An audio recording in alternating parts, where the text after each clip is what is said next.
Well, I think today would be a good day for me to talk about my thoughts about Decot Red Arrows. So I'll just jump right in. The first thing I'd like to say about the Decos is that my favorite one, I think my favorite Decot Red Arrow would probably be the Clintonville, Wisconsin, the one that's on that special platform next to that Thunderbolt 1000 at the fire station. If any of you have seen that. Well, actually, all of you have seen that. But anyways, I would say that's my first favorite Decot Red Arrow. But another one I also really love is the Sauk City one. The one that's in Sauk City happens to be the very first official model built, but it wasn't the first to be installed. I'm kind of stuck right in between, like, if I like the Sauk City one better, or if I like the Clintonville one better. I haven't heard that one in person yet, but I would love to.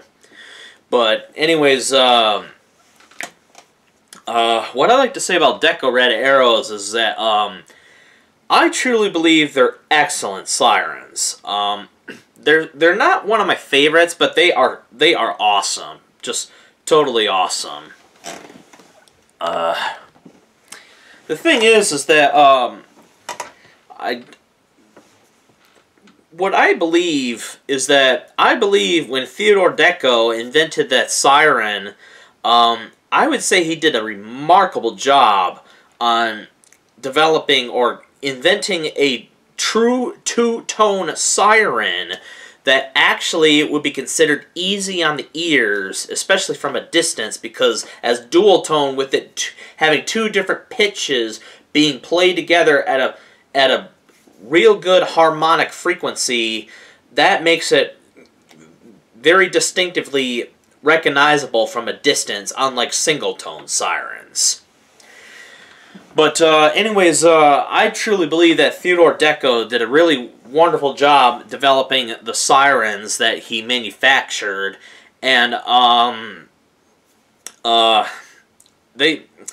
just wish they were more common, but unfortunately,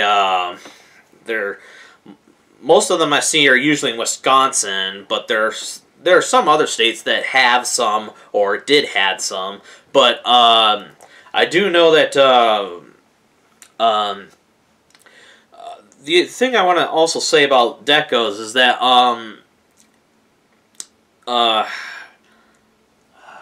there's a lot of things I want to cover on here that I actually love, but what I want to say, another thing about Decot Red Arrows is that because of their design and just the way how they were manufactured, it could very well be that maybe the Decot Red Arrows could very well be the most successfully designed outdoor warning siren ever produced. Now, originally when they were first manufactured, they first started off as prototypes in the late 1910s, but in 1921 they began the official production model. The one that's in Sauk City, Wisconsin right now, to this day, unfortunately, happens to be the very first Decot Red Arrow siren that was built in 1921, and possibly, I don't know if this is true or not, but supposedly it might have been installed maybe in 1922, but it was first built in 1921. The first to be installed, from what I know, was actually in Reedsburg, Wisconsin. That one, I believe, used a 1520 port rotor, just like the one that's in Sauk City. But unfortunately, that one has been long gone for many, many years, and I'm going to say that the old 500 that used to be on top of the Reedsburg fire station most likely became the replacement of the Decot Red Arrow. I'm not sure when the Thunderbolt 1003 that used to be on top of there was installed, but the 500 that used to be on there, that was that was definitely a specialty. But anyways, the thing is that for two-tone sirens, which we call dual-tone sirens, it all began with Theodore Decot, with his ways of thinking and designing as to what should be considered two sirens in one. And at the same time, they were vertically mounted instead of horizontally mounted. So Theodore Decot and Eric, or Eric, however you pronounce it, they developed right around the same time, but they definitely were really well. The idea, should I say, came up with vertically mounted sirens, either in the late 20s or maybe the early 1930s. But it all began with those two, and Decot Red Arrows. They're awesome. I love Decot Red Arrows. They're so cool. The two that I experienced in person, they are loud and punchy. Okay, they're awesome. The one in Sauk City, I love that one. I just love that one. That was my favorite day of 2021. It was February 3rd of 2021. Best day of that year. I loved Sauk City's Decot Red Arrow. It is so awesome. Oh man, if I had a time machine and I could just travel back to that day, I would. But anyways, there's some things I like to say about Decot Red Arrows that I like to add. One thing I like to say about the Decot Red Arrow that's in Clintonville, Wisconsin. Well, actually, before I get into that, I would like to say this. So far, the two decos I heard is the 1520 port that's in Sauk City, and the other one in Egerton is 1015 port. I actually did. This is the part I wanted to say. What I could say is that after Bartlett, Illinois, I did attempt to film the Delavan Decot Red Arrow that's 1016 port, as I thought they did noon blasts. However, it appears, and I also called the sheriff's department.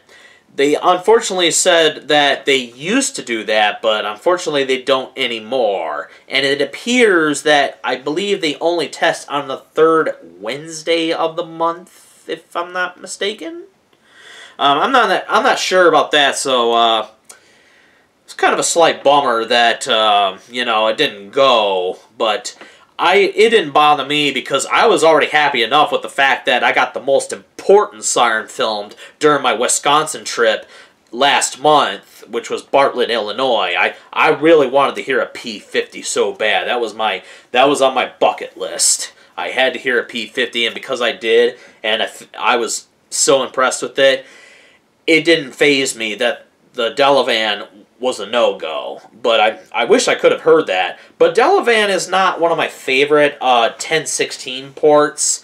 My favorite 1016 port, I like Clintonville, and I also like Princeton. Princeton sounds really nice. I like Clintonville a little bit more because Clintonville is actually a little bit... what I liked the most is the attack signal timing. The attack signal timing on that one is just really, really awesome. Oh man, it is so cool. I love it.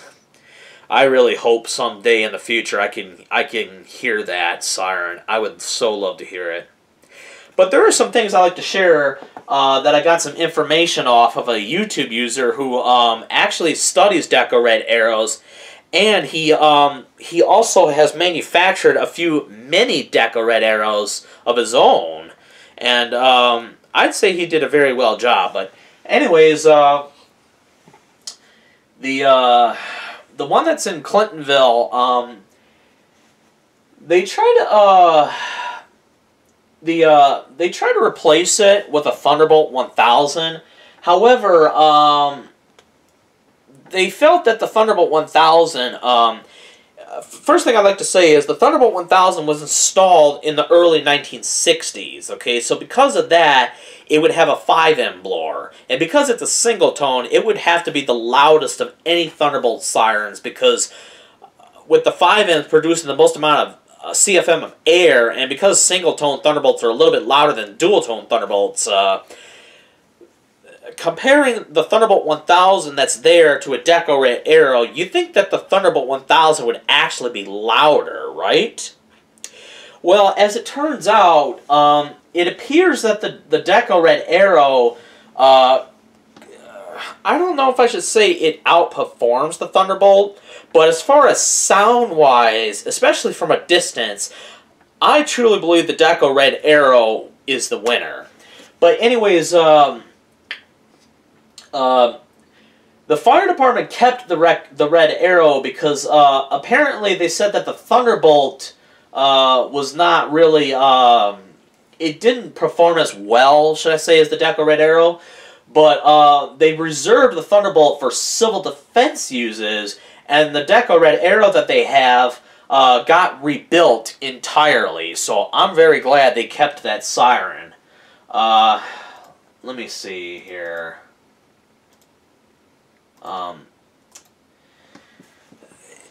It's just that I don't really exactly know the decibel outputs that's measured at 100 feet for Decos, but I just think that they're let's just say they're extremely loud. Are they louder than Thunderbolts? Maybe, maybe not. But I truly believe that they're definitely easier on the ears and more easily audible, should I say, especially from a distance, than Thunderbolts. Even more than dual-tone Thunderbolts. Because Thunderbolts, as far as I know, they don't produce a harmonic frequency like the Decot Red Arrows do. Thunderbolts, I believe, are non-harmonic, like 10, 12-port sirens. Those are non-harmonic. Although Thunderbolts that are 5-6 port and 4-5 port, those are, as far as I know, are non-harmonic. So they're audible from a distance, but they wouldn't be as well audible as Decot Red Arrows, as they were known to be built with quality, and perhaps, you know, because Theodore took pride into developing sirens to where he wanted to, going by one of the brochures, there's a brief advertisement that, with proper ball bearings throughout to keep the siren well balanced, and let's just say it maintains a steady performance to where it performs such ease that it makes it so that it's not necessarily what I like to say economical, but because it's so efficient, it could very well be that the Decot Red Arrows could very well be, once again, they could very well be the most well-designed, the most properly designed outdoor warning siren ever invented. Okay?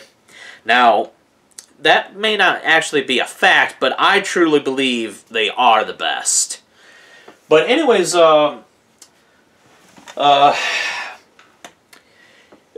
funny thing is, Decot, when I actually saw the name, I actually thought it was pronounced Decot, because, you know, it kind of almost sounds like that. You say Decot, but going by an interview that is off of YouTube, going by Harold Decot, the son of Theodore Decot, he pronounced it as Decot, and, you know, some people may thought it was Decot, or, you know, Decot, but unfortunately, it appears that it's pronounced as Decot, with the T at the end being a silent T. But anyways, one interesting thing I could say about Decos is that, there is one sad thing I could say. It wasn't his fault, but when Theodore Decot passed away in 1940, his son, Harold Decot, wanted to keep the company going. However, because of the World War II, he unfortunately was Harold Decot was unfortunately drafted in the Navy. So, as a result of that, he unfortunately couldn't continue on manufacturing sirens. So, the company was sold to McGrath, somewhere in Minnesota. But, unfortunately, McGrath, he basically drove his sirens to the ground. Or, he kind of just...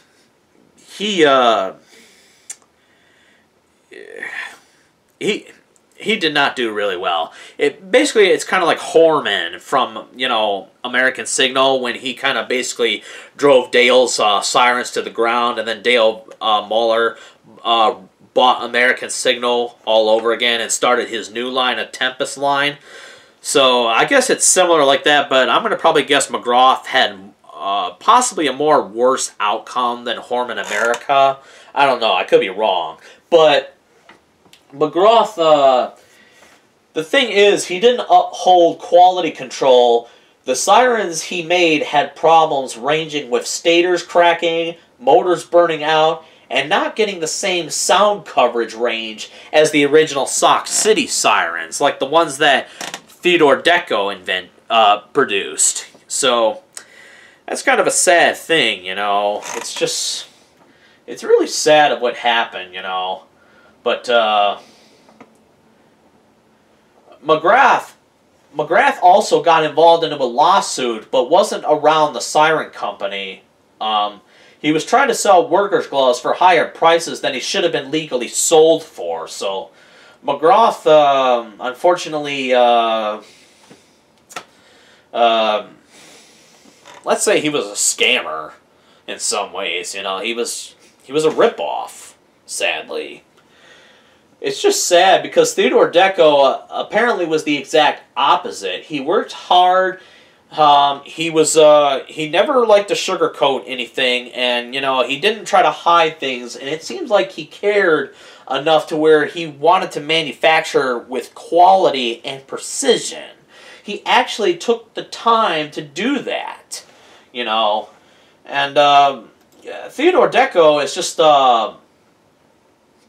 including his son Harold Decot, they were really well-skilled engineer in many fields. You know, they were outstanding. So I think the thing that gets overlooked possibly on Decot Red Arrows is the fact of how well they're actually manufactured. Now, it's not that, you know, they're perfect, okay? They're unfortunately gonna face issues, and there are some that are facing issues. But here's the thing, though. The way how they were manufactured, it's just that, compared to today, it's just amazing of how they manufactured it. It's just that, I truly believe Decos are a little bit underrated. Like, they don't get enough attention as much as I feel they should. And what I think maybe what most people don't seem to realize is just how important of how well manufactured they were, and at the same time, because to this day they're still considered like high quality sirens, even though they're outdated. They're just, you know, the quality, once again, you know, it's about how the kind of pride that they were willing to take in of how to manufacture sirens. So Theodore Decot, you get an A+. Such a shame of what happened. From what I was told, in 1940, Theodore Decot died of throat cancer, and Harold Decot, once again, he tried to continue with the company, but because of the war, he was forced to. He got drafted, so yeah. But another thing I could say is that Theodore Decot built 2 prototype sirens between 1918 to 1920, which were rebuilt and tested many times.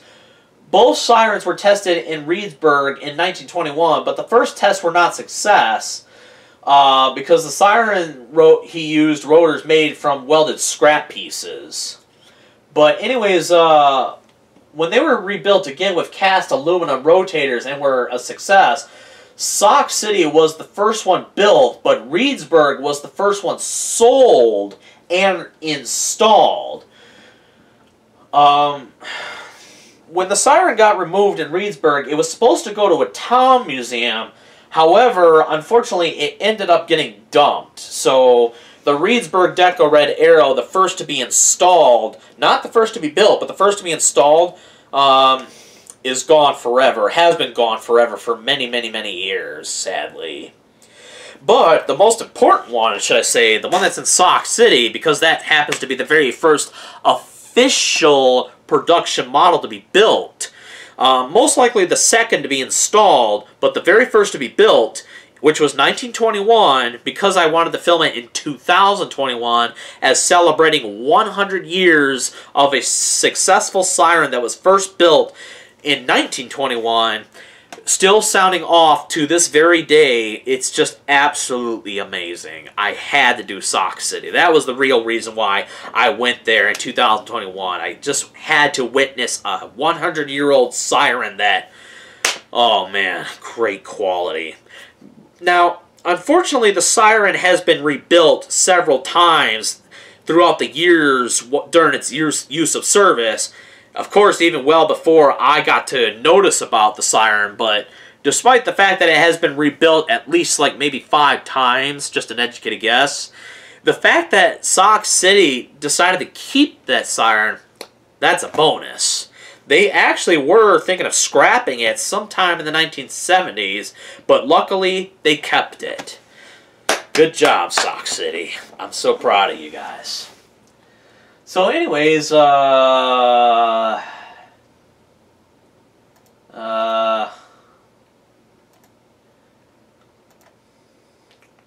I could say is the current horsepower motor that Sock City uses is it's a Leeson 5 horsepower motor.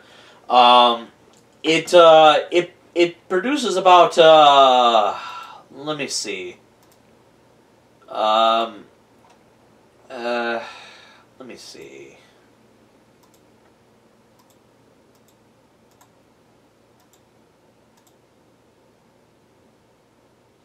Oh, so it is quite possible that the revolutions per minute that the chopper spins at for the current Leeson high 5 horsepower motor that it uses is possibly about 1,745 RPM, which is kind of a little low, but despite the fact that it doesn't run full power as, you know, as its full potential, it's still amazingly loud, okay? There's no doubt about it. That Sock City Decot Red Arrow, it can have quite a good range, you know. I truly believe it has excellent range, and up close, it is extremely loud, okay? No doubt about it. But, it is quite possible that the siren never got to right around 3,400 RPM, and it is presumed that the one that's in Foreman, North Dakota, or was in Foreman, North Dakota, I found out that's been, that was recently taken down, I believe, for repairs, if I'm not mistaken. The one that's was in Foreman, North Dakota, possibly might have a. That one probably has a RPM about 3,450. That's just an educated guess. I don't know much well about RPM, but that's just an educated guess. While the Sock City one is only about 1,700-ish RPM. You know. But I think it sounds awesome. I actually like the Sock City one better than Foreman, North Dakota. That's for sure. But, I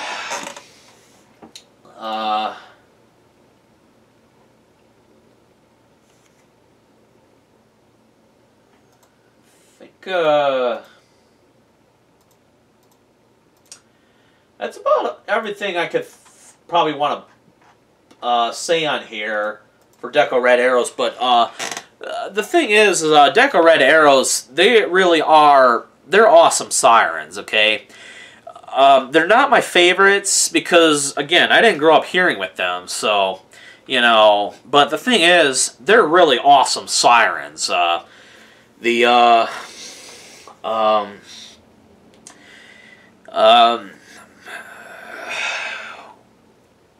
not sure, I'm just trying to see if there's anything I'd like to add, but I think I'm just about. I think that's all I can think of. Decot Red Arrows. They are just, once again, they're just awesome sirens. They are so. I really truly believe they should be paid attention more to. You know, they really should. For those of you that have not yet heard a Decot Red Arrow and would like to hear one, I would recommend that you do go to one, because I truly believe that you won't be disappointed. they're not the loudest of the sirens, but because of, well, how well designed they are, they're just amazingly loud, and they're not really that big of a siren. They're actually, in some ways, they're practically little small. They're not really any bigger than a Model 5. In some ways, they might be a slight bit smaller than a Model 5 in some ways. But Decot Red Arrows, they're amazing. I truly believe they're louder than Model 5s. They have to be. Decot Red Arrows are just amazing. I love Decos. But,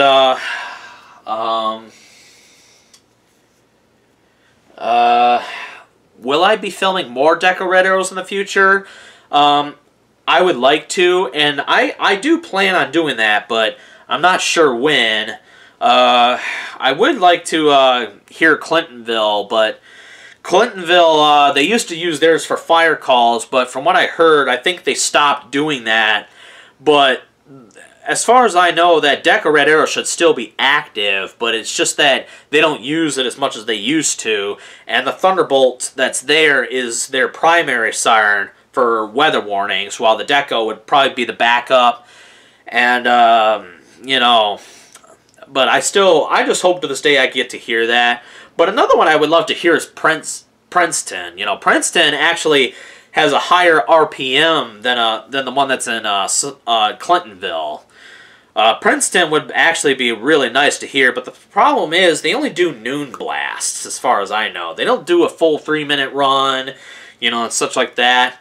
But someday I'll have to hear that. I'll have to hear Princeton's 1016 port, because that would be my second favorite 1016 port Decot Red Arrow, while Clintonville's my first favorite. But I think oh, another one I could say is that I have seen Prairie du Sac's 1015 port Decot Red Arrow in person on the same day I filmed Sauk City's Decot Red Arrow. But because I had to film the Sauk City one, you know, that was the more important one. I couldn't hear the Prairie du Sac one. I had to go to the Sauk City one because that was the most important one. But because when I got to Sauk City and I still had time to spare, I decided to take the opportunity to go to Prairie du Sac and get some great photos of their Decot Red Arrow at the fire station. And I got some really good photos, and I just love the way it looks. It is so cool. But I would love to hear that someday in person, because for Decos that use 1015 port rotors, I think the one that's in Prairie du Sac, in my point of view, I think is my first favorite one. My first favorite 1015 port is would be Prairie du Sac. 1016 port is Clintonville, and then 1520 port would be Sauk City. The other ports, I don't really know much about the other port ratios, and I don't really care either. I just only care about the 3 dual tone ones that I like the most, you know, such like that. But above all that, Decot Red Arrows, they're just awesome, you know, really cool sirens. But that's about all I could think of what I want to cover for Decot Red Arrows. But yeah, that's all I just want to say. But thank you all for watching.